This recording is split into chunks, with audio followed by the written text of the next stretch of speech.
జనసేన అధినేత పవన్ కళ్యాణ్ లో చిన్న చిన్న మార్పులు కనిపిస్తున్నాయా? అవి పార్టీకి సంబంధించి భవిష్యత్తు పార్టీ రాజకీయానికి సంబంధించి ఎంతవరకు ఉపయోగపడబోతున్నాయి? తాజాగా జనసేన పంచసూత్ర అంటూ ఒక కాన్సెప్ట్ తీసుకొచ్చారు. పంచాయతీ నుంచి లోక్సభ వరకు 5గురు సభ్యులతో కూడిన కమిటీలు వెయ్యాలి అనేది. అయితే ఇక్కడ కూటమి ధర్మాన్ని ఎక్కడ విస్మరించొద్దు అని చెబుతూనే పార్టీకి సంబంధించి పార్టీని బలోపేతం చేసే దిశగా అడుగులు వెయ్యాలి అంటూ తాజాగా పవన్ కళ్యాణ్ గారు చేసిన సూచనలు ఏవైతే ఉన్నాయో ఒక కొత్త దారి ఎంచుకున్నారని అనుకోవాలా, లేదంటే ఇప్పటికీ పార్టీకి సంబంధించి ఒక సరైన నిర్ణయం తీసుకొని ముందుకు వెళ్తున్నారు అనుకోవాలా? ఇది జన సైనికులకి ఎంతవరకు సంతృప్తినివ్వబోతోంది? ఎందుకంటే ఒక 11 మందితో కూడా పరిష్కార విభాగం అనేది ఒకటి కూడా ఏర్పాటు చేయాలి అనేది. డిప్యూటీ సీఎం హోదాలో ఉన్నారు. పైగా ఈయన ఎప్పటి నుంచో అధికారంలో లేనప్పుడు కూడా ప్రజా సమస్యల్ని తీసుకుంటూ వాటిని పరిష్కరించే మార్గాలు ఆలోచనలు చేసిన నేపథ్యంలో ఇప్పుడు కూడా దానికి ఒక సరైన బాట వేస్తున్నారు అని అనుకోవాలి. వీటన్నిటి మీద చర్చించే ప్రయత్నం చేద్దాం. సార్, ఒకటి ఇది రాజకీయంగా కూడా చూడాలి, అధికారికంగా కూడా చూడాలి. అధికారంలో ఉన్నారు కాబట్టి ఏదేమైనా ఒక తొలి అడుగు ఏమన్నా పడబోతోందా పవన్ కళ్యాణ్ గారు తీసుకోబోయే ఒక బృహత్తర నిర్ణయానికి? ఏంటి ఈ జనసేన పంచసూత్ర వెనకాల ఆలోచన అనుకోవాలి? మంచి ఆలోచన. అంటే ఇంతవరకు కూడా అసలు ఆయన పార్టీ నడపదలుచుకున్నారా, కేవలం తెలుగుదేశం పార్టీకి అనుబంధంగా పనిచేస్తా కాపులను అటువైపుకి ఓట్ బ్యాంక్ మలిచే ప్రయత్నం చేస్తున్నారన్న అనుమానం వ్యక్తమవుతున్న సందర్భంలో తీసుకున్న వేగవంతమైన నిర్ణయం అనే కంటే కూడా నిదానంగా తీసుకున్న ఒక మంచి నిర్ణయం తీసుకున్నారు. పార్టీ సంస్థాగత నిర్మాణ బలోపేతం అన్నటువంటి.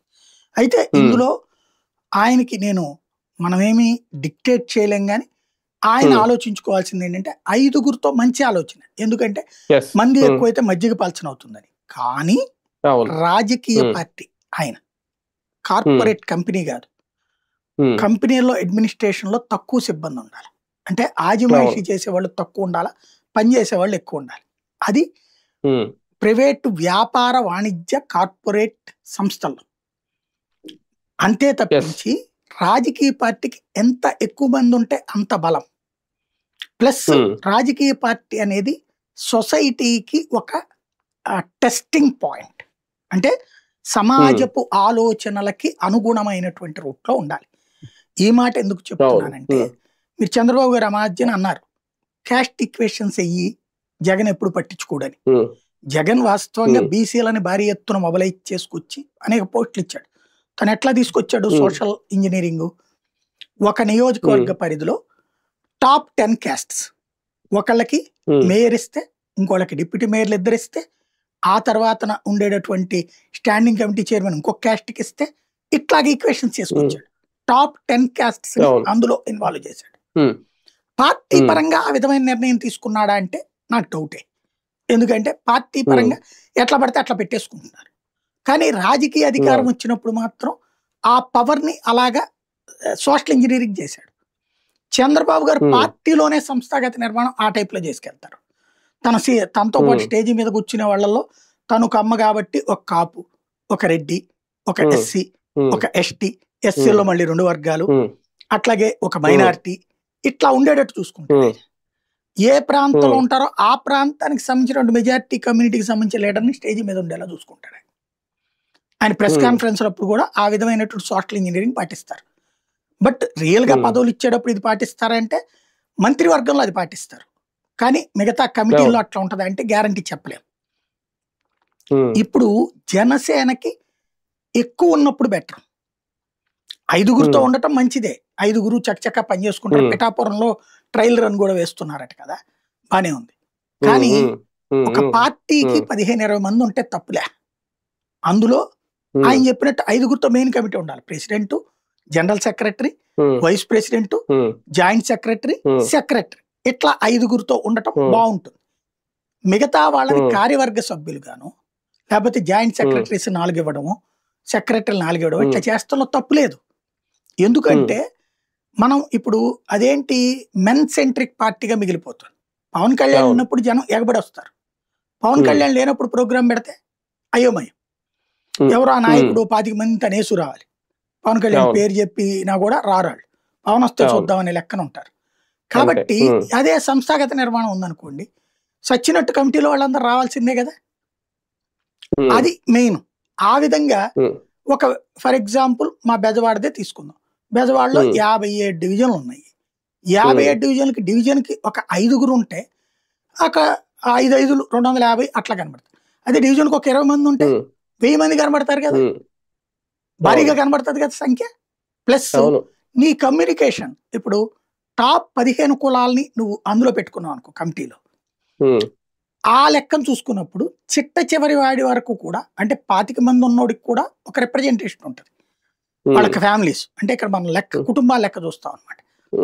అప్పుడు వాళ్ళ కుటుంబం దగ్గరికి వెళ్ళి ఇట్లా నేను ఈ పోస్ట్ లో ఉన్నానని చెప్పుకున్నప్పుడు, ఓ మావాడు జనసేనలో సో పోస్ట్ లో ఉన్నాడు అనేది కదా కమ్యూనికేషన్.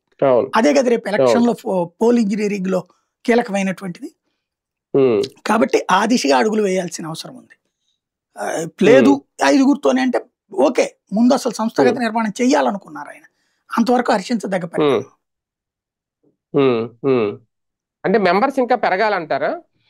అంతే నేను అంటోంది. అయితే ఎక్కువ సభ్యులు ఉండాలి ప్రతి డివిజన్ కమిటీ. అదే 5గురు కాకుండా 15-20 పెట్టి సామాజిక సమీకరణాలు తీసుకోవాలి. అది మెయిన్. సామాజిక సమీకరణం తీసుకోకపోతే రాజకీయాల్లో కుదరదు, అయ్యే పెద్ద చర్చకు వస్తాయి. అది గుర్తుపెట్టుకోవాల్సింది. అంటే ఒకటి సార్, ఇప్పుడు ఇంతకు ముందు ఈయన చెప్పిన షణ్ముఖ వ్యూహం ఏదైతే ఉందో, ఓకే అది వేరే అనుకోండి, నేను దానికి లింక్ పెట్టట్లేదు. కానీ పార్టీకి సంబంధించి కూడా అలాంటి ఒక కొత్త దారి ఏమన్నా ఎంచుకున్నారా? దానికి ఇది పంచసూత్ర అనే పేరుతో ఫస్ట్ స్టెప్ ఏమన్నా వేయబోతున్నారా? ఆయన అడ్మినిస్ట్రేషన్ ఆయన ఇష్టం, ఆయన పార్టీ ఎట్లా నడుపుకోవాలో ఆయనకే హక్కు ఉంది. 5గురితో పెడతారా, 3గురితో పెడతారా, త్రిమూర్తులని, లేకపోతే ఇది 1 man ఆర్మీ అని పెడతారా, ఆయన ఇష్టం. కాబట్టి అవన్నీ వేరు, ఆ కాన్సెప్ట్ వేరు. పార్టీ సంస్థాగత నిర్మాణంలో 5గురు పెట్టాలనుకోవడం కూడా ఆయన ఉద్దేశంలో తప్పలేదు. ఎందుకంటే టీడీపీకి సపరేట్ వెర్షన్ ఉంటుంది, బీజేపీకి సపరేట్ వెర్షన్ ఉంటుంది. మళ్ళీ ఇందులో ఇద్దరు వేరే మహిళలకు కూడా అవకాశం అన్నారు. అదే అనేది, అందుకని నేను అంటున్నా ఒకళ్ళో ఇద్దరుకు, మళ్ళీ ఇద్దరని కూడా అంటలా, ఒకళ్ళో ఇద్దరు అంటున్నారు. కాబట్టి ఇవన్నీ సమీకరణాలు సెట్ కావాలంటే ఫస్ట్ ఒకటి గుర్తుపెట్టుకోవాలండి, అవునన్నా కాదన్నా కమ్మ, కాపు, రెడ్డి ఈ రిప్రజెంటేషన్స్ మస్ట్. కోస్తా జిల్లాలో కమ్మ, కాపు కాంబినేషన్ మస్ట్గా ఉండాలి. రాయలసీమలో రెడ్డి, బలిజా కాంబినేషన్ కంపల్సరీగా ఉండాలి. దాంతోపాటు అక్కడ ఉన్న ఇతర సామాజిక వర్గాలు ఉంటాయి కదా, బీసీల్లో గౌడ ఉన్నారా, యాదవ ఉన్నారా, ఇంకా రకరకాలు ఉన్నాయి కదా, ముత్తరాజులు ఉన్నారా, ఇట్లాగా ఆ వర్గాలు అక్కడ ఎవరు ఎక్కువ ఉన్నారో వాళ్ళకి ఛాయిస్ ఇవ్వాలా.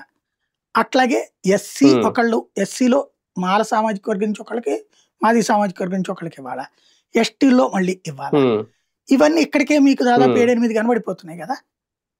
అలా కాకుండా కొంతమందిని తీసేసామనుకోండి, ఓన్లీ అక్కడ క్యాస్ట్ బేస్డ్ మీద వెళ్ళిపోతుంది. ఇంకోటి వాటిట్లో పెట్టుకునేటప్పుడు కూడా ఓన్లీ కాపు సామాజిక వర్గానికి సంబంధించిన వాళ్ళకే ప్రెసిడెంట్ పోస్టులు కాకుండా ఈ సామాజిక సమీకరణం రన్ చేయాలి.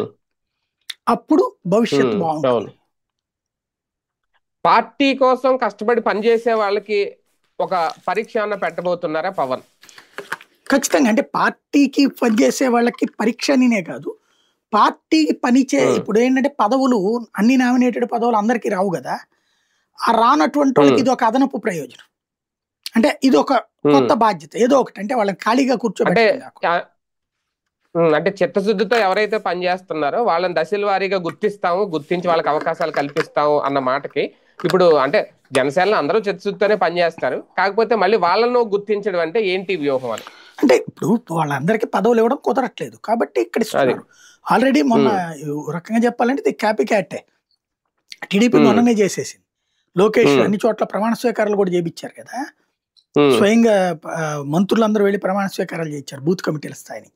వాళ్ళు ఆల్రెడీ వాళ్ళ సంస్థాగత నిర్మాణం చేసేసుకున్నారు. వాళ్ళు ఉట్టి రాజకీయ అధికారమే చేయట్లేదు, పాలనతో పాటు వాళ్ళ పార్టీని కూడా సంస్థాగతంగా డెవలప్ చేసుకుంటున్నారు. ఇప్పుడు వీళ్ళు కూడా చేయడానికి ముందుకు రావడం అన్నది మంచి పరిణామం, భవిష్యత్తులో రాజకీయాలకు అవసరం అది. సరే, ఇంకొకటి, ఇప్పటికే లోకేష్ గారు ఒకటి పెట్టారు, పవన్ కళ్యాణ్ గారు జనవాణి అని చెప్పి ఒకటి పెట్టారు, ఇలా ఎవరికి సమస్యల పరిష్కారం సంబంధించి. ఇప్పుడు మళ్ళీ ప్రత్యేకంగా ఒక 11 మందితో ఒక పరిష్కార మార్గం ఎంచుకోవడం, ఒక 11 మందితో ఒక స్పెషల్ గా వివాదాల పరిష్కార విభాగం అని చెప్పి ఏర్పాటు చేయడం, ఏంటి ఆలోచన పవన్ కళ్యాణ్ గారిది అనుకోవాలి? అంటే అవన్నీనేమో ఇప్పటిదాకా వీళ్ళు పెట్టినటువంటి ప్రజావాణులు ఇది ప్రజలకి సంబంధించినటువంటి వివాదాల పరిష్కారం. కానీ పార్టీలో వివాదాలు వస్తున్నాయి కదా. ఇప్పుడు ఒక నియోజకవర్గ పరిధిలో సొంత పార్టీలోనే 2-3 మధ్యన విభేదాలు వస్తున్నాయి. ఎవరు పరిష్కరించాలో ఇప్పుడు లేదు. పవన్ కళ్యాణ్ కూర్చుని ఉమ్, ప్రతి సెటిల్మెంట్ చేయలేడు. దానికి ఉమ్, ఓ వివాదాల పరిష్కార కమిటీ ఉమ్, వాళ్ళే చూస్తారు. అది చూసి వచ్చిన అవును. కంప్లైంట్ ఉమ్, పవన్ నోటీసులో పెడతారు. వీళ్ళు ఏమనుకుంటున్నారో పవన్ కి చెప్పి ఆ తీర్పు అమలు ఉమ్, చేస్తారు. లైక్ ఏ జుడిషియరీ అనమాట. ఉమ్, ఒక single bench, um, full bench, double bench, triple bench type అనమాట.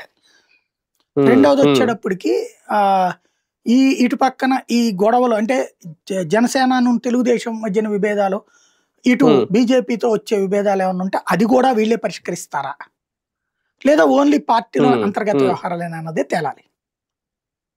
ఉమ్, ఉమ్. అదే కాన్ఫ్లిక్ట్ మేనేజ్మెంట్ వింగ్ అదే అంటే. కాన్ఫ్లిక్ట్ అంటే మేనేజ్మెంట్ అంటే ఒక ఇంటర్నల్ అది. పక్క ఒక పక్క కూటమి ధర్మాన్ని ఎక్కడా విస్మరించొద్దు అంటున్నారు. కూటమి ధర్మాన్ని కొనసాగిస్తూనే పార్టీ బలోపేతాన్ని కృషి చేయంటున్నారు. అంటే ఆ, నేనేమి బయటకు వచ్చే ఆలోచన లేదు, దీంతో సెపరేట్ వ్యూహం ఏమి లేదు అనేది కూడా సంకేతమా ఆ అంటే మాటకి? ఇప్పుడు కాన్ఫ్లిక్ట్ మేనేజ్మెంట్ అన్నప్పుడు అది తెలుగుదేశం వాళ్ళతో విభేదాలు వస్తే ఈ 11 మంది ఇలా వైపున కూర్చుంటారు. కానీ ఉమ్, అసలు కావాల్సింది ఏంటి, సమన్వయ కమిటీ అప్పట్లోనే వేశారు ఎలక్షన్స్ ముందు. అవును, ఆ తర్వాత అవును. ఏమైందో తెలియదు. ఈ రోజు వరకు ఎప్పుడు కూర్చోలే, ఉమ్, 18 నెలల్లో కూడా అనేక ఇష్యూస్ వచ్చినాయి వీళ్ళిద్దరి మధ్యన, పరిష్కారం అవును. జరగలేదు. ఇంకోటి ఉమ్, ఇప్పుడు కేడర్లో పెరుగుతున్న అసంతృప్తి. ఫర్ ఎగ్జాంపుల్ నాగబాబు రేపు ఉమ్, దసరా కాలంలో దీపావళికి అయిపోద్దని చెప్పారు. మళ్ళీ దసరా ఉమ్, దీపావళి కూడా వచ్చేస్తుంది. ఆయన ఉమ్, ఈ రోజు వరకు మంత్రిని చేయలే.